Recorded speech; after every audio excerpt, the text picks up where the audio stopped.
Damos la bienvenida al licenciado Andrés Campaña Remache, quien, además de tener una amplia carrera que lo califica como analista político, actualmente trabaja en Diario El Telégrafo, es articulista de este medio de comunicación público. Y lo hacemos justamente cuando está a punto de ser votado en la Asamblea Nacional el proyecto de ley de libertad de expresión, como se la ha llamado, a diferencia de la anterior ley de comunicación, que es la que sería eventualmente cambiada. Quisiéramos iniciar, licenciado Campaña, pidiéndole que nos hable sobre su experiencia, sobre su quehacer diario con respecto a Diario El Telégrafo, diario público que dio mucho de qué hablar, que dejó mucha lectura, más allá de la lectura del propio diario, sino más bien por su proyección en cuanto a políticas comunicacionales en los últimos años. ¿Cómo se está manejando la situación de este medio público? Buenos días, querido Gustavo. Un saludo muy especial a la audiencia de este prestigioso medio de comunicación como es Radio Antena 1, sobre todo en el sur del país. En efecto, yo me desempeño como editorialista de Diario El Telégrafo. Diario El Telégrafo es un diario público y en este momento en que la Asamblea Nacional está tratando sobre la ley que va a regular la libertad de expresión, es importante mencionar el papel que cumplen los distintos medios de comunicación. Y cuando nosotros hablamos de los medios de comunicación, pues tenemos que basarnos en la clasificación que determina la misma Constitución de la República, que determina que existen medios de carácter privado, medios de carácter público y medios de carácter comunitario. Sobre el tema de los medios de carácter público, tengo la impresión de que la sociedad ecuatoriana y muchas veces las autoridades no han comprendido el papel que cumplen los medios de comunicación públicos. El papel del medio de comunicación público es garantizar la diversidad, la pluralidad que existen en todas las sociedades. El diario de comunicación, el medio de comunicación público, no puede limitarse a ser simplemente un medio de expresión gubernamental. Esto es importante diferenciar entre lo que son los medios públicos y los medios gubernamentales.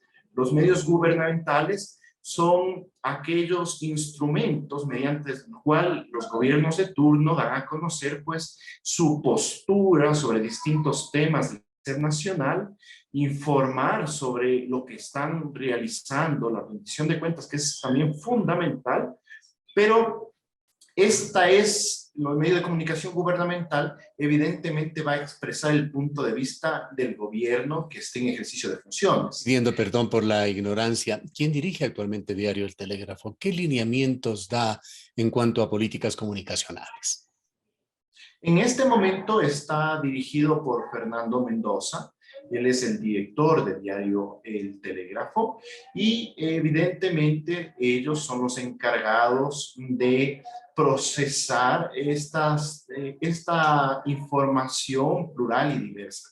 Al menos en cuanto a la página editorial, yo puedo dar cuenta de que ha habido un espacio muy democrático y muy amplio, desde el cual, por ejemplo, podemos, aquellas personas que tenemos una postura crítica del gobierno, tener un espacio de expresión. ¿Qué Pero adjetivos podrían utilizarse para calificar la línea editorial del Telégrafo actualmente?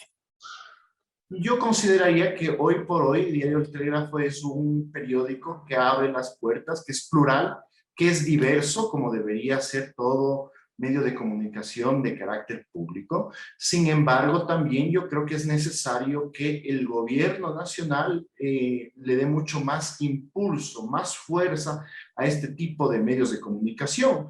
No solamente estamos hablando de Diario El Telégrafo, recordemos también el caso de Ecuador TV y otros medios de comunicación de esta misma naturaleza. Ahora bien, a nivel internacional hay experiencias que dan cuenta de la importancia que pueden cumplir los medios de comunicación públicos. Uno de ellos muy afamado es la BBC de Londres, o también pues Radio Televisión Española, también que tiene muchísima fuerza, que tiene también muchísima historia y que evidentemente se han constituido en estos espacios plurales, diversos, en los cuales tiene que expresarse la ciudadanía independientemente de sus posturas políticas, de sus cosmovisiones, de sus estatus económicos, sociales, etc. Sin entrar en mayores detalles, pues el tiempo no nos da y se lo está haciendo en forma intensa en otros espacios en estos días, pues está a punto de ser votada esta ley. Hay dos informes, uno de mayoría, uno de minoría. De lo que conocemos, el informe de mayoría de alguna manera incentiva y deja espacio para la autorregulación, que es algo que se venía pidiendo en el país y que ha sido también una línea del gobierno. El informe de mayoría recoge de manera adecuada, además, recomendaciones internacionales que han realizado algunos relatores, incorpora esto de la autorregulación en los medios y capacitaciones en cuanto a ética, respeto de derechos, pero hay también el informe de minoría que en términos generales considera que las condiciones en Ecuador no dan para una autorregulación y pretende de alguna manera mantener ciertos ribetes de la ley anterior, deroga todo el contenido incluido en la ley vigente respecto a la autorregulación de los medios, atribuye responsabilidades civiles y de otra índole por expresiones que estarían en la otra alternativa como parte de la opinión libre de los periodistas, incluso de los ciudadanos. ¿Qué comentario tiene usted al respecto? ¿Qué es lo que se juega en definitiva posiblemente este día viernes cuando sea votada la ley? Hay una línea muy fina entre la libertad de expresión y la necesidad de establecer regulaciones mínimas. Existen varios tratados internacionales que han manifestado los límites de la libertad de expresión. Y evidentemente, pues también la normativa tiene que adaptarse a estos tratados internacionales, pero sobre todo la autoridad competente tiene que actuar de forma honesta y profesional a la hora de determinar, por ejemplo, el cometimiento de infracciones o no respecto a la libertad de expresión. En mi criterio existen dos extremos, ambos negativos para una sociedad democrática. Un extremo en donde existe esta regulación exacerbada que llevó, por ejemplo, en años atrás, a sancionar constantemente a los medios de comunicación críticos con el gobierno de turno, que significó en muchos casos incluso el cierre de esos medios de comunicación. Tuvo un clarísimo espíritu y sobre todo se le dio esa interpretación de una ley controladora y sancionadora. En efecto, esa ley no puede ser aplicada de forma arbitraria y no puede limitar el derecho a la oposición democrática en cualquier gobierno. Pero de la misma forma, también a nombre de la autorregulación, no se puede otorgar patente de corso para que a través de los medios de comunicación, por ejemplo, se denigre, se fomente una sociedad intolerable, lo cual es realmente peligroso. Es que hay una línea que debería ser clara y si es que se aplican realmente principios éticos en el periodismo y en la comunicación, esta sería clarísima, que pone esa diferencia, esa distancia entre la libertad y el libertinaje. En efecto, coincido plenamente con usted, mi querido Gustavo. En estos tiempos tan convulsionados, tras una pandemia que afectó a la sociedad, que afectó la salud mental, que ha fomentado incluso el aumento de la violencia, también en mi caso personal veo con mucha preocupación ciertos rasgos de una sociedad intolerable y poco fraterna. Durante el último acontecimiento político importante que atravesó el país, como es el paro nacional, vimos a través de distintos medios de comunicación cómo se fomenta el clasismo, cómo se fomenta el machismo, cómo se fomenta el racismo e incluso la xenofobia.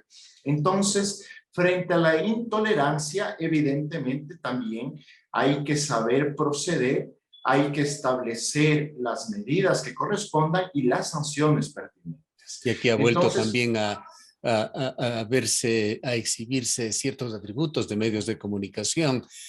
Básicamente, analistas lo ponen en una sola canasta a los medios tradicionales y en otra a los medios nativos digitales, a los nuevos medios de comunicación, aunque creemos que hay no solamente un matiz, hay diferencias muy marcadas entre uno y otro medio, no se puede hablar de una forma general, pero se saluda en todo caso en Ecuador el hecho de que puedan existir estos medios alternativos que permiten otras visiones. Hay un riesgo, sin embargo, y esto tanto para los medios de comunicación tradicionales como para estos nuevos, por el momento llamémoslos nativo digitales, de que muchos se convierten en medios militantes, perdiendo no la objetividad, que es muy difícil en los medios de comunicación, pero sí el pluralismo y sin permitir la diversidad de visiones.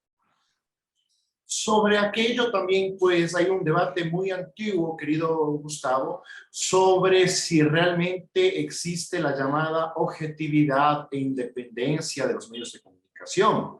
En la sociología, por ejemplo, la Escuela de Frankfurt ya analizaba que desde el punto de vista de las ciencias sociales, pues no existe la objetividad ni la La imparcialidad. objetividad, por el mismo hecho de que los medios de comunicación lo hacen las personas, el ser humano es subjetivo por naturaleza. En efecto, es así. Lo que yo creo, y yo sí estoy de acuerdo, en medios de comunicación que representen distintas posturas de la sociedad, pero que sean transparentes a la hora de manifestar qué intereses y qué posturas defienden. Incluso si nosotros hacemos un análisis histórico de cómo nació los medios de comunicación, nos vamos a encontrar pues que en los siglos pasados los medios de comunicación lo que hacían es precisamente representar un proyecto político y alrededor de algunos medios de comunicación incluso se levantaron precisamente este tipo de proyectos. Pero lo que sí es necesario es transparencia, decir cuáles son las posturas. No se puede decir y autodenominarse independientes y objetivos y finalmente a la luz de la verdad, a la luz de todos, tener un sesgo que evidentemente muchas personas lo tienen en el ejercicio de la libertad de expresión. Es un tema realmente muy rico y amplio para discutirlo y debatirlo, pero quisiera también acoger otra de las menciones que usted acaba de hacerlo, lo que se exhibió durante estos 18 días de paro, un poco antes y por supuesto después, y que lo que posiblemente se seguirá viendo, no solamente en los medios de comunicación tradicionales, en los nuevos medios nativos digitales también, en esa gran exposición que se hace del pensamiento de los ciudadanos en las redes sociales. Esos destellos tan claros que se ha visto de regionalismo, de clasismo, de xenofobia, de racismo que tanto daño hacen al país. Hacen mucho daño. Una sociedad democrática y fraterna como la que esperamos ser, debe permitir evidentemente la libertad de expresión. En el caso de las redes sociales, es un lugar en donde se puede compartir con toda la libertad la opinión muy personal y evidentemente la opinión no puede estar sujeta a regulaciones. Sin embargo, como hemos manifestado al inicio de esta entrevista, esa opinión, por más que en términos generales no pueda ser restringida, limitada, menoscabada, sí tiene que tener algunos límites, algunos márgenes que no se puede evidentemente sobrepasarlos.